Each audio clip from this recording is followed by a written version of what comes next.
ভাই গো ভাই, নিজে নিজে অল্প খরচে পর্তুগালের ভিসা যারা প্রসেস করতে চান তারা ভিডিওটি মনোযোগ সহকারে দেখবেন। পর্তুগাল যেতে হলে আপনাকে শেনজেন ভিসা টাইপ সি এর জন্য আবেদন করতে হবে, যা পর্যটন, পরিবার বা বন্ধুদের সাথে দেখা করা ইত্যাদির জন্য প্রযোজ্য। যদিও এই ভিসা দিয়েই সেখানে পৌঁছে বিভিন্ন উপায় অবলম্বন করে ওয়ার্ক পারমিট নিয়ে সে দেশে সেটেল হতে পারবেন। বাংলাদেশে পর্তুগালের কোনো দূতাবাস নেই।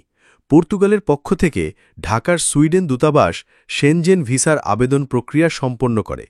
তাই আপনাকে সুইডেন দূতাবাসের নিয়মাবলী অনুসরণ করতে হবে এবং তাদের মাধ্যমে আবেদন জমা দিতে হবে। আবেদনপত্র জমা নেওয়া হয় ভিএফএস গ্লোবাল সেন্টারে। প্রথম ধাপে আপনাকে কিছু ডকুমেন্টস জোগাড় করতে হবে, যেমন নাম্বার 1, ভিসা আবেদন ফর্ম। সুইডেন দূতাবাসের ওয়েবসাইট থেকে ফর্মটি ডাউনলোড করে সঠিকভাবে পূরণ করতে হবে। Number 2, passport. পাসপোর্টের মেয়াদ পর্তুগাল থেকে ফেরত আসার তারিখের পরেও অন্তত 3 মাস থাকতে হবে। পাসপোর্টে অন্তত 2টি খালি পৃষ্ঠা থাকতে হবে, পূর্ববর্তী সকল পুরানো পাসপোর্ট যদি থাকে। নাম্বার 3, ছবি। সদ্য তোলা 2 কপি রঙিন ছবি। ছবির সাইজ 35x45 মিলিমিটার হতে হবে। ছবির ব্যাকগ্রাউন্ড সাদা হতে হবে এবং মুখমণ্ডল স্পষ্ট দেখা যেতে হবে। Number 4, cover letter. আবেদনকারীকে সুইডেন দূতাবাসের ভিসা অফিসার বরাবর একটি চিঠি লিখতে হবে। এতে ভ্রমণের উদ্দেশ্য, ভ্রমণের তারিখ, কোথায় কোথায় ঘুরবেন তার সংক্ষিপ্ত বর্ণনা এবং কারা ভ্রমণের খরচ বহন করবে তা উল্লেখ করতে হবে। নাম্বার 5, ভ্রমণের বিস্তারিত পরিকল্পনা বা ট্রাভেল আইটিনারি। একটি বিস্তারিত ভ্রমণ পরিকল্পনা যেখানে প্রতিদিন কি করবেন বা কোথায় ঘুরবেন তার একটি সংক্ষিপ্ত রুটিন থাকবে। Number 6, flight reservation. পর্তুগালে যাওয়া এবং আসার টিকিট রিজার্ভেশনের কপি। টিকিট কেনার প্রয়োজন নেই, শুধু রিজার্ভেশন কপি যথেষ্ট। Number 7, hotel booking. পর্তুগালে যতদিন থাকবেন প্রত্যেক রাতের জন্য হোটেল রিজার্ভেশনের কনফার্মেশন কপি।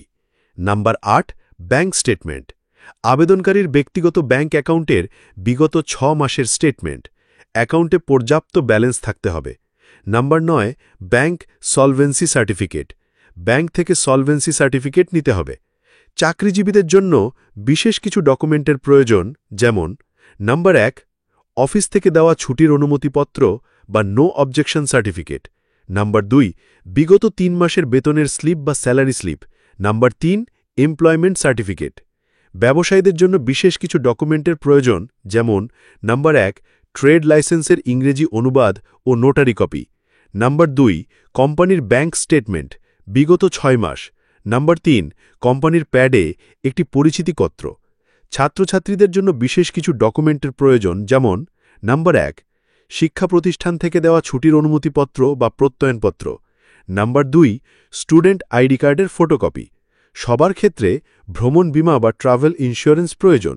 ন্যূনতম 30,000 ইউরো কভারেজ সম্পন্ন একটি মেডিকেল ইন্স্যুরেন্স করতে হবে, যা পুরো শেনজেন এলাকায় কার্যকর থাকবে। অন্যান্য আরও কিছু কাগজপত্র প্রয়োজন, যেমন নাম্বার 1, জাতীয় পরিচয়পত্র বা এনআইডি বা জন্ম সনদের ফটোকপি। নাম্বার 2, টিন সার্টিফিকেট এবং বিগত বছরের ট্যাক্স রিটার্নের কপি যদি থাকে।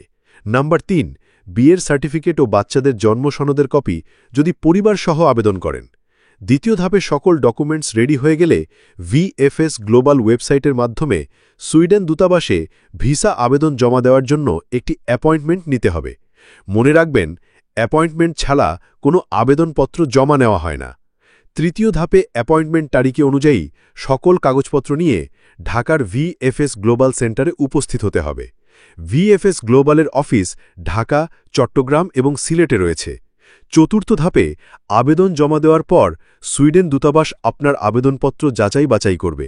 প্রসেসিংয়ে সাধারণত 15 কর্মদিবস সময় লাগে, তবে ছুটির দিন বা আবেদনের চাপের ওপর ভিত্তি করে সময় কম বা বেশি লাগতে পারে।